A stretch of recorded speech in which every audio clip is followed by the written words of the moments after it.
there, welcome back to the channel. Today I am going to show you a couple different things that you can use to create your low content covers, and how you can use the exact same design to make a couple different kinds of covers, because a lot of these are going to be super versatile.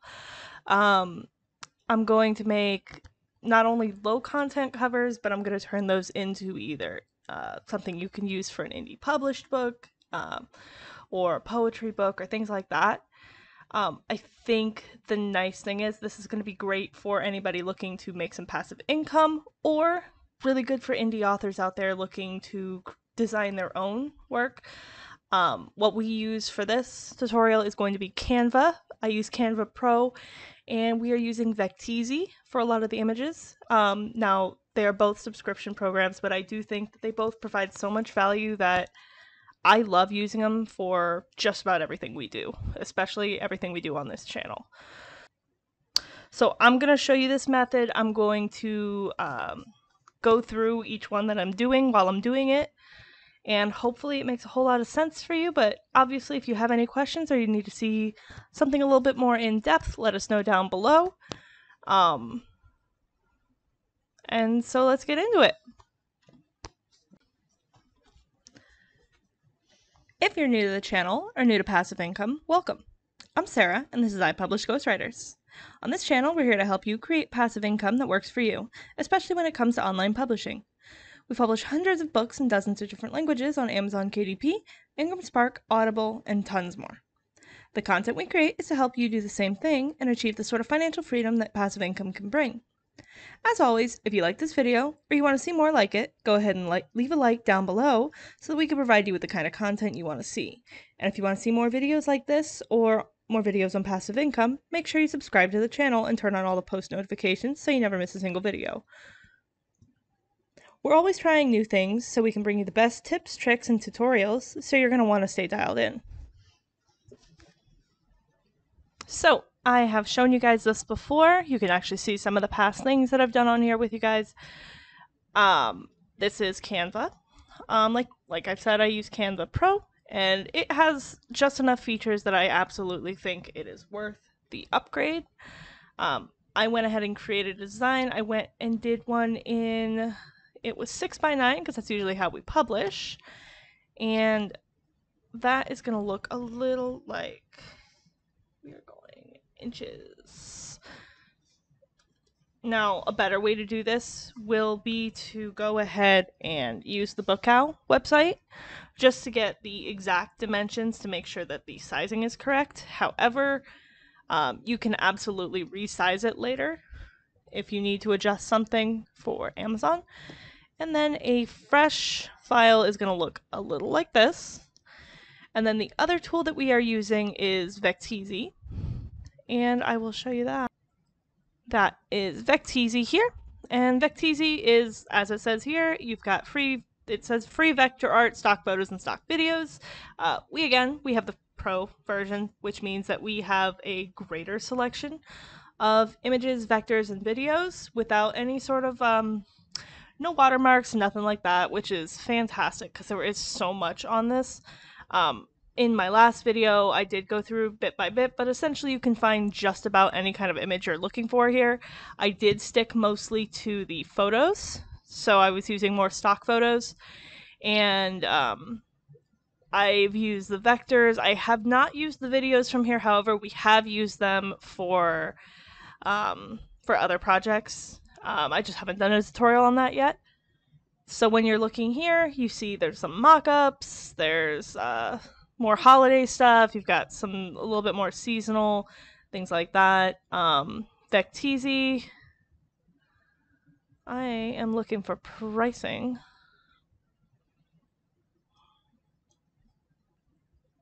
And Vecteezy here, let's look up, the first thing I looked up was, I was going in photos. Yep. So, I was gonna make a cover for sort of, the first one you're gonna see is I'm making a cover for like a cutesy, low-key, like a romance book kind of thing. And then I'm gonna turn that into a low content design by using very much the same things. I went for sort of a collage look of it because that was something that I had seen doing pretty well under a couple different writers on Amazon. So I was like, all right, let me see if I can achieve the same thing. And then that design actually fit really well with like a low content thing, a gratitude journal, something that I would market towards like women or teens or something like that. And I'm actually going to dive into that tutorial and that design now. And if you have any questions about that, or you have any questions about how I did it, absolutely leave them down below. I use a blend of both Vecteezy images and images off of Canva directly. I'm going to go ahead and run that, and you'll see kind of what it looks like.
All right. So as you can see, this is kind of what I came up with for the first one.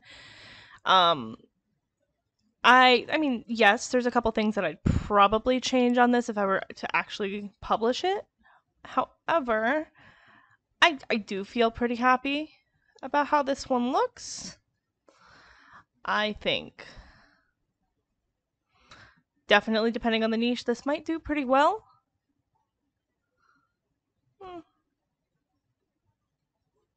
Yeah, I probably wouldn't go with black, but yeah. I got my title here. I've got some little cutouts. It does look very much paper mache or like scrapbooking, something like that. And then after that, I went ahead and made this one. And this is what we're looking at for the low content gratitude journal. As you can see, I kept a lot of the same sort of bare bones to it. However, I changed the title, got rid of the author, and I changed a couple key components like the background color and a couple of these little floral elements to make it a little bit more focused on like it just being like sort of this like girly cover look to it, which was what I was going for. I think for either one of these, if I were to expand it, I'd probably work in one of these sort of textures of paper into the spine.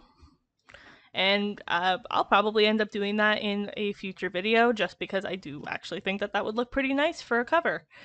But yeah, as you can see, like these are similar enough that you can see, and this design specifically is actually versatile enough that if you really wanted to, you could change a couple details and create some similar covers out of it and make like a whole series. Maybe gratitude journal, maybe just the word just journal, or journal for women, or planner 2021, something like that. This is actually a pretty versatile one for just about anything, and I worked backwards from cutesy romance. These might do well. You're gonna want to make sure that your niche does well. However, I think it works a little bit better as a gratitude or low content journal. So the next one I'm going to do, I'm going to go ahead and make a couple different options, but I'm going to start with the low content. I'm going to make a low content journal, but I'm also going to make sort of like a poetry one. You can look on Amazon. There are a lot of different styles you can do for like poetry books. But they are generally pretty simple, which makes it pretty easy to make something that works for you. And so if you're looking to publish your work of poetry, or you're having a ghostwriter do poetry for you, this might actually be a good tutorial just to take a look at. For the most part, I'm just going to use the Canva for this one, because I don't really need any sort of like photo elements for it. But yeah, I'm going to get into that now.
So obviously this one took a whole lot quicker. Like, it took not nearly as much time to put it together, which is actually the beauty of this. I kept it really simple. You could absolutely make this your own. You could add sort of a box that says journal. You could add composition notebook. You can make this smaller. But for this one, I just went super simple because I definitely wanted to turn around and make something like this. And this one. So, like I said, I just used sort of the, I just had what, Canva had for me here with one of these pro elements, this flower, and then very simple text, and simple text for both. Things like this, these do really well on Amazon and in general in the indie sphere, so if you are looking to publish a collection of poetry, it might be worth looking into getting an artist or using sort of the free elements here on Canva, or something super simple like this, or it's really good. This could work for a whole lot of different niches on the low content. I mean, at the end of the day, this is just a pretty cover that is going to catch people's eye. If you really wanted to, you could jazz up the color a bit. You could make it a little bit more geared towards one audience or the other. You know? See right here. That alone is going to catch eyes in a different way. And that goes for these as well, but I did try to keep these simple, just something that you could pretty easily replicate without any sort of special technique, because I know that the last tutorial I did sort of like pile things on there, so hopefully this made sense to you, but if not, like I've said before, leave your questions down below. I'd be more than happy to answer them for you, and I'd be more than happy to explain step by step what I did and why I did it. But essentially I just wanted some sort of like visual, like something to pull the audience's eye in, make it nice and easy when they're looking for poetry, because there are so many different poetry books that are similar to this that are indie published. I did try to stick to sort of what I see as a standard. But this could be a workout journal, this could be a planner, you could make something for 2022, New Year's journal, gratitude journal, self-love poetry, self-love journal, anything like that. Just do your niche research, figure out which ones it'll work best. If you need to add sort of a pop of color, you can always add something like that. But I think in essence what you're looking at here is just sort of a simple way to get a little creative and yeah. And I am going to wrap things up here today with that. I think my intention with this wasn't to necessarily show you exactly how to make a single thing, but start helping you get your sort of creativity going, because at the end you're going to want to create a cover that works best for your niche. And I am just thinking of ideas, doing a little bit of research, and that market research is really just me going on Amazon, searching poetry book, or searching small town romance, second chance romance, just trying to see. I did find one author who was doing something similar with the ripped out pages, and I really liked how that looked, but I thought sort of like a scrapbook thing would look nice, and it would serve that dual purpose. Like I said, I think I'd probably just use it as a low content thing, maybe make a little series out of those with the low content covers, just a bunch of super cute journals that I market for gratitude, for planners, for things like that. And then there's this one for sort of like a simple poetry book. You could absolutely change it up, do something different, use it for journals as well, composition notebooks, things like that. It really just depends on what you're looking for and what is selling in the kind of journals that you are wanting to sell. Like I said, for this whole thing, I used Canva Pro. I really like Canva Pro. I really like doing these tutorials. I feel like, obviously, the more I do them, the easier it gets. However, I don't think that there was a huge learning curve to it, which is a huge bonus In my opinion, as somebody who has used a lot of different photo editing programs, Canva has made it the easiest to integrate into. Just in general, I've been using it more. I mean, sometimes, like I've said before, I don't want to have to lug out my computer. I don't want to use Photopea. I don't want to have to do all of that. I just want to go into a browser, really quickly slap things together, and have it done. And Canva has made that so easy. And then Vecteezy just sort of like fills in the gaps that Canva can't do, because Canva is limited to its stock of images, and Vecteezy sort of fills in the blanks, gives me a couple more images, gives me more ideas, because sometimes it'll just be an image, and I use Vecteezy for both Photoshop and Canva. Obviously, with Canva, I have to get a little bit more creative on how I use those images, but it's honestly all the same. What I would personally do is, if I saw something on Vecteezy, I'd throw it into something like Photopea, edit it similar to how I would do for Photoshop, and Photopea is a completely free, very similar to Photoshop system. I'd edit it, and then I'd drop it into Canva for the ease of being able to use Canva's tools. But hopefully this provided some value to you, and if you liked the video, really appreciate if you leave a like down below, and maybe let us know in the comments what you're looking for, or if this was helpful, just so that we know what you're looking for and we know to continue to make these kinds of videos. Or if you have an idea for another video that you'd like us to cover, I'd always be more than happy to do more tutorials on programs or anything like that. Got more of this coming up, so make sure you're subscribed to the channel with post notifications turned on so that you never miss a single video, and I will see you guys around.